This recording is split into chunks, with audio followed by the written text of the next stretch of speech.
தமிழர்னு சொல்றது எல்லாமே பாத்தீங்கன்னா ரொம்ப நெருக்கி பாத்தீங்கன்னாக்கா இவங்களுக்கு தமிழர் அல்லாதவர்கள்லாம் பிரச்சனையே கிடையாது. ஜெயலலிதா ஓகே, எம்ஜிஆர் ஓகே, அப்ப கலைஞர்ன்றது அவங்களுக்கு பிரச்சனை, கருணாநிதிங்கிறது அவங்களுடைய பிரச்சனை இருக்கு. காமராஜர் பள்ளிக்கூடங்களை கட்டினார், ஆனா அதுல நான் போய் படிக்க முடியாத ஒரு சூழ்நிலை தான் இருந்துச்சு.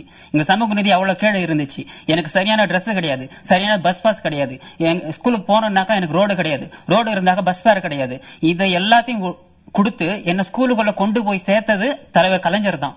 தொழில்துறை வளர்ச்சி காமராஜ்ல நல்லா இருந்துச்சுன்னு சொல்லுவாங்க. ஆமா இருந்துச்சு. ஆனா 16% இடஒதுக்கீடு அதிகமாக்கி 18% ஆக்குனது தலைவர் கலைஞர். அருந்ததியர்களுக்கு 3% இடஒதுக்கீடு கொடுத்தது கலைஞர். சோ இந்த தொழில்துறையில நான் போய் வேலை செய்யறதுக்கு காரணம் தலைவர் கலைஞர் தான். இப்ப நான் அங்க போய் வேலை செஞ்சதுதான் இவங்களுக்கு எல்லாம் பிரச்சனை. இங்க ஜாதி அடிப்படையில் அவ்வளவு பிரிவினைகள் இங்க இருக்கு. இப்ப தமிழர்னு பேசுறாங்க, அவர் கருத்து அவர் சொல்றதுக்கு தான் தமிழர் தான் பேசுறாங்க இல்லைங்களா?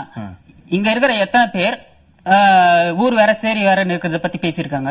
எத்தனை பேர் நீங்க பொது சுடுகாடு பேர் மட்டும் தான் இருக்கு, அதுல தலித் கிணறு இல்ல, அவரும் தமிழன் தானே. எத்தனை பேர் பேசுறாங்க? காரணமே திராவிட கட்சிகள் சொல்றவங்க அவர் எப்படி பேசுறாங்க? திராவிட ஆட்சி வரக்கு முன்னாடி பொது சுடுகாடு இல்லைங்களா? பொது சுடுகாடு தலித் சுடுகாடு பிரிவினை இல்லைங்களா?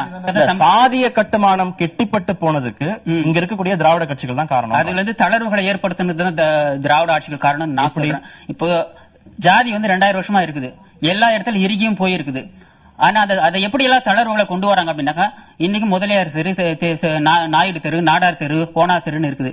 தலைவர் கலைஞர் என்ன பண்றாருன்னா சமத்துவபுரம் திட்டம் கொண்டு வர்றாரு. அது வெற்றி பெற்றுச்சா பெறலையாங்கிறது 2வது வாதம். ஆனா அதற்கான முயற்சிகள் இவங்க தமிழர் இல்லைன்னு சொல்ற தலைவர் கலைஞருடைய ஆட்சி காலத்துல தான் எடுக்கப்பட்டது.